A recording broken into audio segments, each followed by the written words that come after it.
Korupsi dan inefisiensi dalam pengadaan Pertamina. Kasus korupsi terbaru di Pertamina yang terungkap pada awal 2025 kembali menyoroti berbagai persoalan dalam sistem pengadaan barang dan jasa di perusahaan migas pelat merah ini. Dugaan korupsi dalam impor minyak mentah dan produk bahan bakar periode tahun 2018 sampai tahun 2023 yang menyebabkan kerugian negara sekitar 12 miliar dolar menjadi bukti nyata adanya inefisiensi dan ketidakefektifan dalam tata kelola pengadaan di Pertamina. Sejak menjabat sebagai Komisaris Utama Pertamina, Basuki Cahayapurnama Ahok telah berulang kali menyoroti berbagai kelemahan dalam sistem pengadaan di perusahaan tersebut. Salah satu langkah konkret yang dilakukan Ahok adalah menjajaki kerjasama dengan Lembaga Kebijakan Pengadaan Barang, Jasa Pemerintah (LKPP) untuk memasukkan Pertamina ke dalam e-katalog LKPP. Namun, sejauh mana efektivitas langkah ini dalam mencegah pemborosan? Simak video ini sampai selesai agar jelas sejauh mana peranan mantan Komisaris Utama Pertamina dalam memperjuangkan Pertamina untuk masuk ke dalam katalog elektronik LKPP. Silahkan tulis di komentar apabila ada sudut pandang lain terkait pengadaan di Pertamina. Ketidakefisienan dan ketidakefektifan pengadaan di Pertamina. 1. Inflasi volume impor minyak mentah dan produk bahan bakar. Salah satu bentuk ketidakefisienan yang terjadi di Pertamina adalah pembelian minyak dalam jumlah yang melebihi kebutuhan operasional perusahaan. Hal ini tidak hanya menyebabkan stok yang berlebih, tetapi juga meningkatkan biaya penyimpanan dan distribusi yang tidak perlu. Dampaknya, negara merugi miliaran dolar karena pembayaran atas minyak yang tidak digunakan secara optimal. Penyimpanan yang berlebih menyebabkan biaya logistik meningkat, meningkatkan risiko penyalahgunaan stok minyak yang tidak terdistribusi.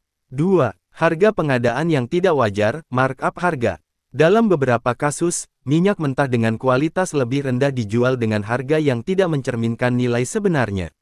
Ini menunjukkan bahwa ada markup harga dalam proses pengadaan. Dampaknya, pengeluaran negara meningkat tanpa ada nilai tambah yang signifikan. Produk yang diperoleh tidak sesuai dengan spesifikasi yang dibutuhkan. Potensi permainan harga antara pemasok dan pejabat pengadaan yang berujung pada korupsi. 3. Proses pengadaan yang tidak transparan dan tanpa mekanisme kompetitif. Sistem pengadaan di Pertamina seringkali dilakukan secara tertutup dengan proses tender yang kurang kompetitif. Hal ini menyebabkan harga barang dan jasa yang dibeli menjadi lebih tinggi dari harga pasar. Dampaknya, tidak ada jaminan bahwa vendor yang dipilih benar-benar memberikan harga terbaik, memicu terjadinya praktik kolusi antara oknum internal Pertamina dan pihak ketiga. Efisiensi penggunaan anggaran negara menjadi rendah. 4. Lemahnya pengawasan dan sistem audit internal.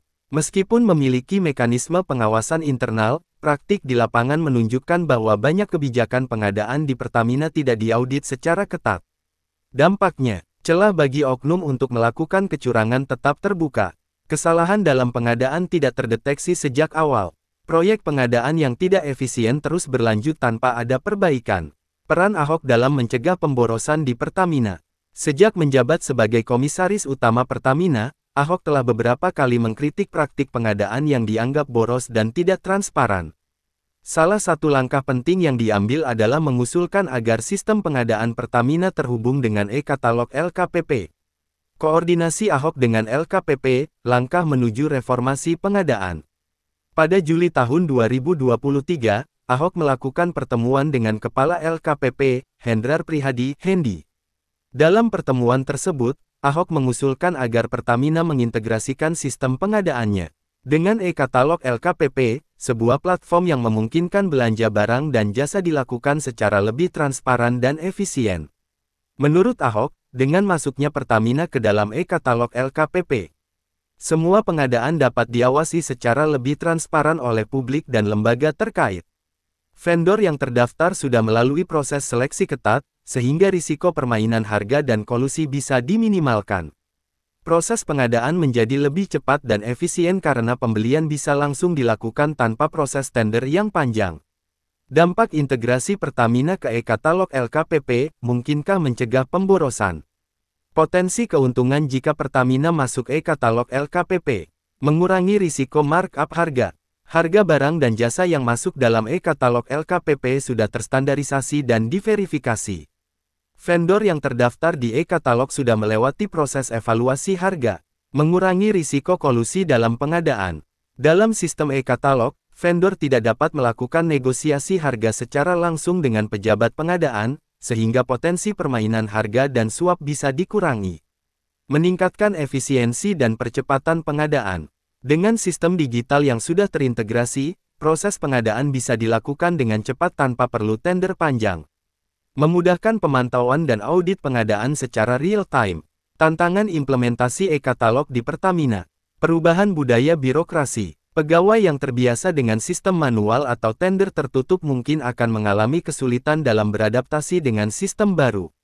Resistensi dari pihak internal. Masuknya e-katalog bisa mengganggu pihak-pihak yang selama ini diuntungkan dari sistem pengadaan yang tidak transparan. Kesiapan infrastruktur IT. Integrasi sistem antara Pertamina dan LKPP membutuhkan infrastruktur digital yang kuat agar proses pengadaan berjalan lancar. Pengadaan di Pertamina masih memiliki banyak celah ketidakefisienan dan ketidakefektifan. Kasus korupsi terbaru yang merugikan negara hingga 12 miliar dolar merupakan bukti nyata bahwa reformasi pengadaan di BUMN migas ini sangat mendesak. Langkah Ahok dalam mendorong keterlibatan LKPP dan mengusulkan integrasi e-katalog merupakan strategi yang tepat untuk meningkatkan transparansi dan efisiensi dalam pengadaan di Pertamina. Namun, efektivitas langkah ini akan sangat bergantung pada komitmen manajemen Pertamina, penguatan regulasi, serta pengawasan yang ketat dari pemerintah dan masyarakat. Makanya ini bukan ranah kita. Karena komisaris tidak bisa mencampurin pengadaan. Terus kenapa tidak mau Anda menggunakan e-katalog? Toh antar subholding itu kan saling Anda menjual. salah satu yang mempromosikan e-katalog internal. Saya dari DKI. Coba tanya sama Pak Hendy. Saya bolak-balik ke RKPP. Tapi direksi ini kelihatannya ngeyel ini, buying time ini. Direksi Petraniaga? Semua direksi ini termasuk holding ini buying time. Apa sih yang susah saya bilang untuk buat e-katalog LKPP? Tinggal bilang aja, misalnya minyak mentah, saya bilang. Ada Indonesia Crude Price, tiap bulan ada harga. Tinggal umumkan seluruh dunia. Siapa yang mau taruh minyak mentah di Indonesia, Pertamina jamin beli. Asal harga tidak melebihi harga Indonesia Crude Price. Lalu BBM. Pokoknya harga BBM Anda taruh di Indonesia, saya pasti beli dengan harga tidak melebihi harga jual BBM kilang kepada Patraniaga, termasuk LPG semua. Lalu pertanyaan saya, Petra dibubarkan, katanya mafia. 2015. Berita tahu? Ya. Tapi kenapa orang Petra jadi dirut Patraniaga? Kilang mana bisa tender dipisah antara transport dengan editif. Lalu karena transport lebih mahal, dikalahkan. Editif yang lebih murah, kalau nggak salah seperti itu. Lalu saya bilang mau bubarin seluruh sistem mafia migas, ikutin yang saran saya deh. e-katalog itu LKPP orang kita bos, pemerintah. Harga ICP ditentukan oleh Menteri SDM. Subholding kilangnya Pertamina itu kan kurang efisien sebetulnya. Harusnya kilang yang lebih modern, lebih murah. Jadi kalau saya mengatakan harga kilang Pertamina aja patokan e-katalog, karena udah dibeli dari subholding Patraniaga, termasuk LPG, kan barang nggak cukup. Aftur segala macam. Selesai. Apa yang mau mafia? Dan Indonesia siap perang sama siapapun. Karena punya stok minyak bisa setahun. Nah, terkait buying. Saya ingin masyarakat itu mengerti bahwa akar masalah Republik Indonesia adalah korupsi dan kemunafikan. Jadi orang semua saling sandra menyandra, ada dikasih jabatan, wewenang. Nah, itu kalau mau bakar tangki itu nggak susah loh. Kalau mau bakar sesuatu itu nggak butuh apa? Butuh api, butuh oksigen, butuh uap minyak loh. Kalau Anda ngisi bensin di SPBU, kenapa dibilang nggak boleh ngerokok?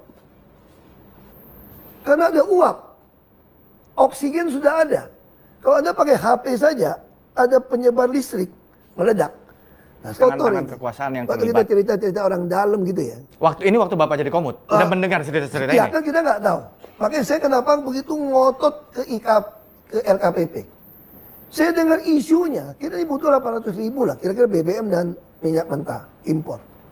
Isunya itu bisa bagi-bagi sampai 2-4 dolar per barrel. Per barrel. Nah kalau yang paling berkuasa dapat 2 dolar per barrel, itu 1,6 juta. Makanya saya bilang, pemerintah saat ini, kalau tidak mau memperlakukan e-katalog di LKPP pengadaan bahan migas, saya berani jamin cuma mau ganti pemain. Ada yang mau makan itu uang. Oke. Saya mau tegaskan seperti itu aja. Jadi Kalau mau dijalankan lagi procurement 46%, saya jamin bisa dapat 6 miliar dolar kita. Saya apalagi yang bawa Bapak lakukan? seluruh tim procurement dengan konsultan membuat digitalisasi seluruh procurement. Termasuk kerjasama LKPP, direksi nge-plan. Untuk membuat di LKPP udah kasih, dulu di LKPP itu ya, ada satu halaman khusus DKI teman. ya, DKI itu khusus. Nah LKPP udah sepakat sama saya untuk membuat satu laman khusus Pertamina. Tapi yang bisa masuk ini semua kan mesti orang Pertamina. Kagak dikerjain. Datang lagi, panggil lagi, ngeyel lagi, panggil lagi, ngeyel lagi. Itu yang Jadi jadi menduga. Ini barang dipakai terus. Kenapa mesti tender tiap 3 bulan? ya. Ini barang jelas kok. Kita ada LKPP kok. Kenapa mesti gitu pusing? Lalu saya juga sampaikan juga. Angkutan semua mesti kita. Harga mesti fair. Yang pakai alfa, beta, hitungannya nggak masuk akal. Ya. So ya, saya minta tunai dihilangkan dari seluruh SPBU. Minta ke Riva nih. Ya, bikin. Termasuk soal untuk GOTS ngukur semua digital.